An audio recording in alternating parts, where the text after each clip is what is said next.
Good afternoon. This is a YouTube lecture, mini lecture, on absorption of infrared light and how we use it astronomically to study different astronomical bodies. Like, for instance, this view of comet C 2020 F3 Neowise. This image was taken up in the Blue Ridge Mountains of Virginia last year. And one of the things that we like to search for is water. And we do that by looking for the unique emission or absorption spectra of H2O. In other words, its quantum fingerprints. Here's a video from YouTube, and we have a set of videos that we've made over the past several semesters that display the diffraction of light from hydrogen, like this one. And what you see in the foreground, it's kind of blurry, is a white frame, and that is a large diffraction grating that we use. We put that in front of the camera, and it's a piece of transparent plastic with very small dark lines photocopied onto it. Very small, very closely spaced, so many 100 per millimeter.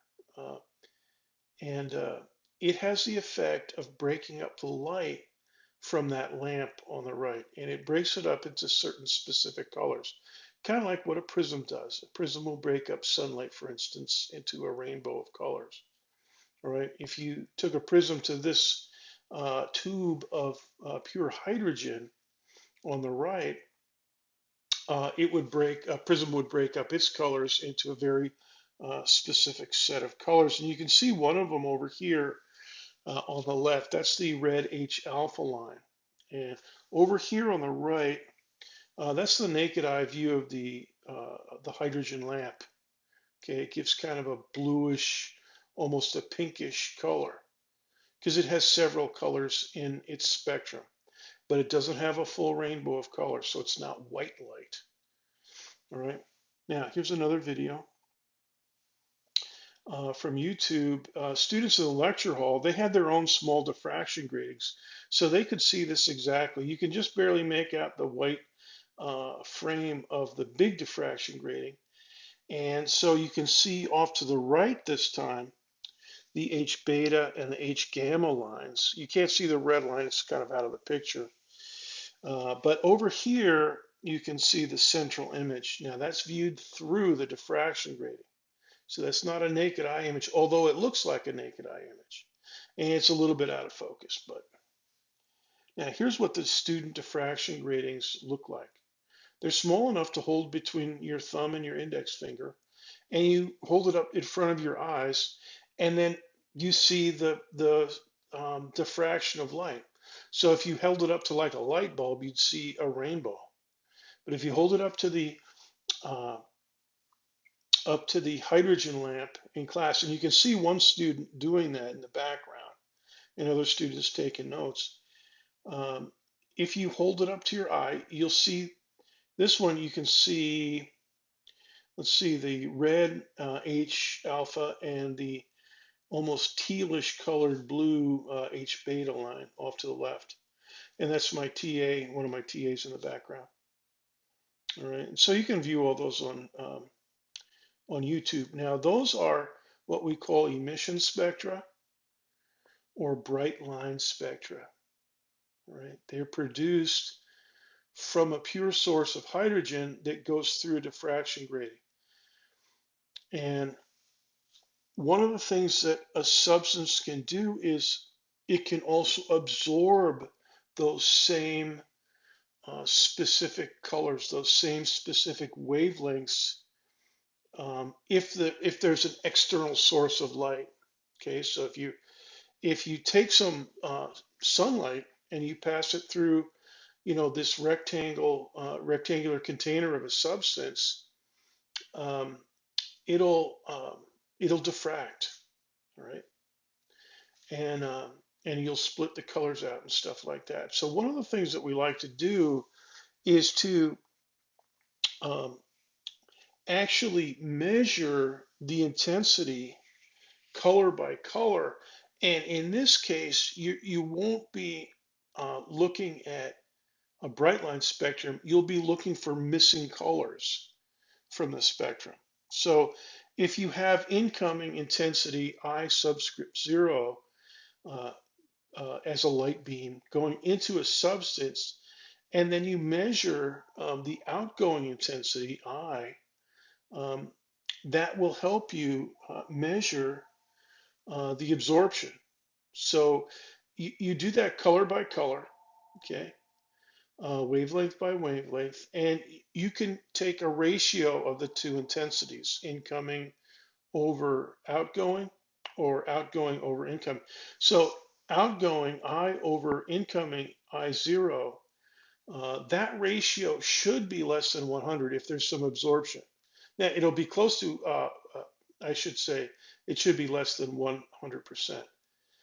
If you have perfect transmission and no absorption, then you will be pretty close to 100%. But if you have something less than that, then that signifies that that wavelength is being absorbed by the substance. All right. Now, the other way that you could do it is to take the ratio I0 over I, and that one will definitely be larger than 1. It'll be, like 4 or 5 or even 10 for something that's really impressive. And the larger that number is, the more significant your absorption. Now we're going to do the first ratio, I over I0. Now here, if you just look through a spectrum or a diffraction grating at the sun's spectrum, it looks, to the eye, it looks like a perfect rainbow. But if you go color by color, you'll see that there are colors that are missing, those gaps where there's no color. All right. And so this is a high precision image of the sun spectrum. Each gap here is a missing color, and it's an absorbed color at a specific wavelength, and a couple of them are fairly broad. You would call those wavelength bands, some of the bigger gaps. And what this tells you is that there are quantum fingerprints for many substances in the spectrum of the sun, not just hydrogen. There's hydrogen lines in there, but you see, you get a whole bunch of other lines to study, and that's what guys do. They just study the sun spectrum, and that's how we found helium. Believe it or not, we found helium lines, and nobody knew what substance it was, so they just figured it was a new element, and we call it helium. Now, if you actually have a meter to measure the intensity at each of the colors and then map up the intensity, so many watts per square meter of your detector, for instance, which is what this graph is, you'll see kind of a curve that looks like this. Now, it's supposed to be a smooth curve. If there were no absorption, it would look like this. You'd have a smooth peak, and then it would dip down smoothly and gracefully to the right. But we don't have that. We have all kinds of choppy gaps in the measured spectrum, which is what we've got here. And you've got trouble on the left in the ultraviolet, and you've got trouble on the right in the infrared part of the spectrum, and you've got trouble in the middle. I mean, you've got lots of gaps in the visible band. Right now, what we're going to be studying today is the infrared absorption bands for water. And to do that, we're going to look at the official infrared absorption spectrum that they've recorded at NIST up in Colorado. That's the National Institute of Standards and Technology. So they have guys that this is what they do. They have a substance and they record the absorption spectrum. Here's the absorption spectrum for water, and this is the infrared spectrum. All right, you can do other wavelength bands that you want. And this is not the entire absorption spectrum for water, but it does show a good deal of it. Now, one of the things, and this is transmittance. So that means outgoing intensity I divided by incoming intensity I0, and wavelength by wavelength. So they do, totally precise measurements. So this reflects like zillions of different measurements, wavelength by wavelength. All right. And you can see that we got some peaks and we've got some dips. Now this dip here means you've got a huge amount of absorption. You're almost down at zero. You can do a close-up of that, and here's what it looks like. Okay, it's almost, in fact, it does look like it's zero for a few of those wavelengths down at here. So right about in here, 2.97 or so. We'll just call it 3. And it's microns, so that's 10 to the minus 6 meters. And that's the same as 3,000 nanometers. Now remember, the visible wavelengths for visible light are from 400 nanometers to 700 nanometers. And so this is a much bigger wavelength. These are infrared. They're past the 700 nanometer limit. So 700 nanometers is red, and 3,000 nanometers is in the infrared. All right. And guess what? This is one of the things that when they studied the Neowise comet, yeah, they found spectral lines at this wavelength. And when they did, when they realized that, they said, okay, ding, we got some water in that comet. Now we've been looking at comets like this for years, and so we already knew that there was a lot of water in most comets, water ice, and then water vapor when it gets close to the sun. Here's another, let's go back to the original spectrum. Here's another fairly deep, medium deep dip in the transmittance. And so that means light's being absorbed. And this one's a little sharper. Okay, it comes in at about 6.1 microns or 6,100 nanometers. And that's out in the infrared. And you can look a little bit closer to the visible band. Here's some observations from the Mars Reconnaissance Orbiter, and they're looking at near infrared. So this is even further to the left than this image here.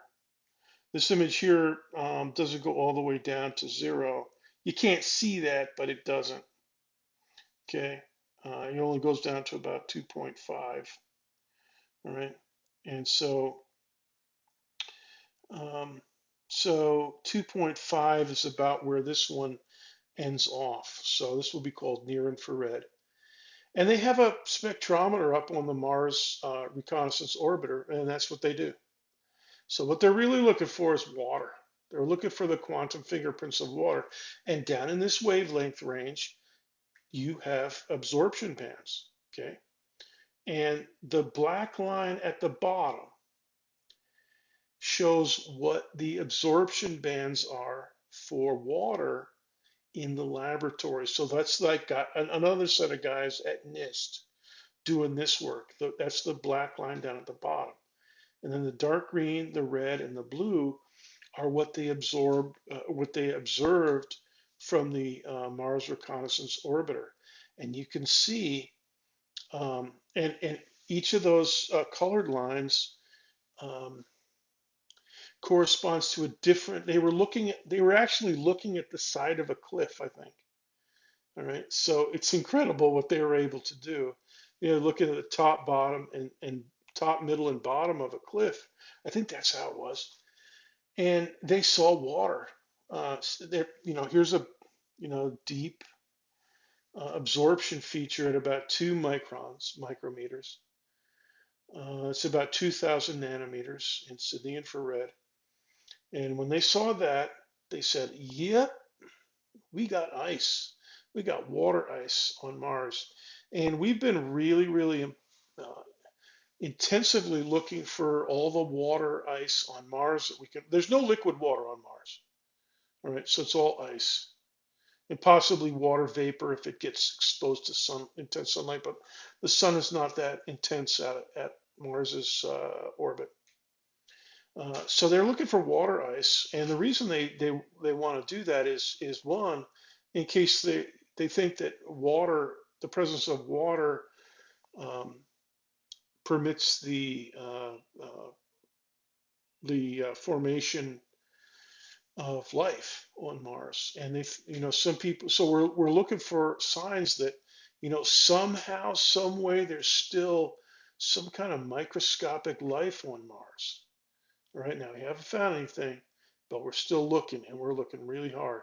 The other thing is about water ice on Mars is, okay, let's say we don't find any life forms on Mars. Um, we're going to send up astronauts and have a space station up on Mars. They're going to need water for their sustenance. All right. So if we're going to send astronauts and scientists up there, maybe some of you that are listening to this lecture will go. Maybe some of your children or grandchildren. Who knows when it's going to happen?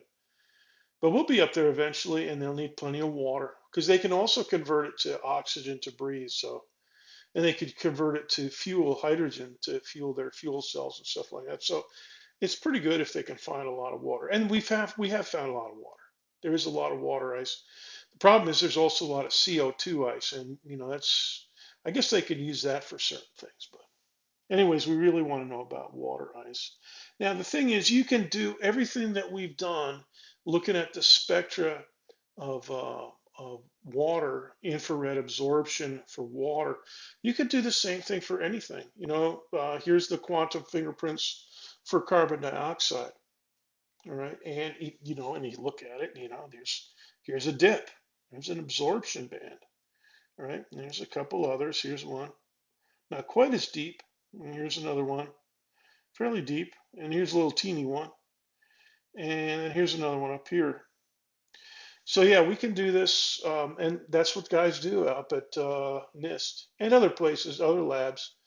They try to map out those absorption lines, the absorption features in the lab, so that when we look at the light from a comet, from the surface of Mars, the light from an asteroid, reflected from an asteroid, from the surface of the moon, even from Earth, from a satellite looking down at Earth, we can identify H2O, we can identify carbon dioxide and all kinds of other chemical gases and substances.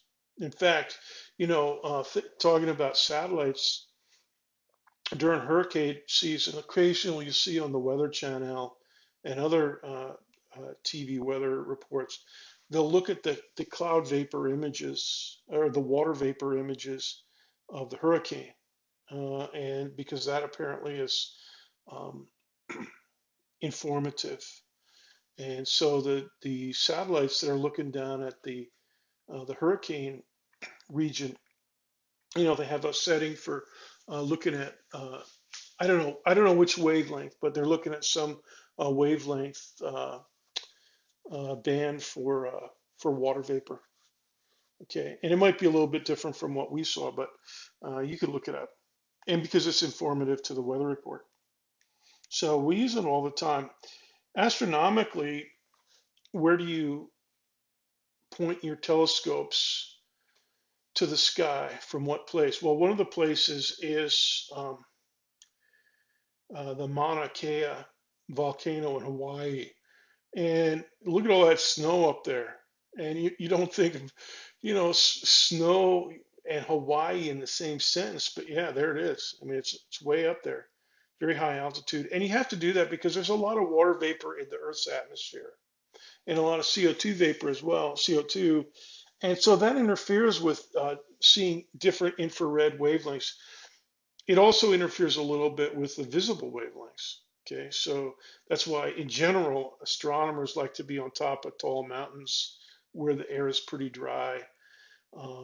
But the ultimate high ground is in space, and we have right now the Spitzer Space Telescope is optimized for infrared observation.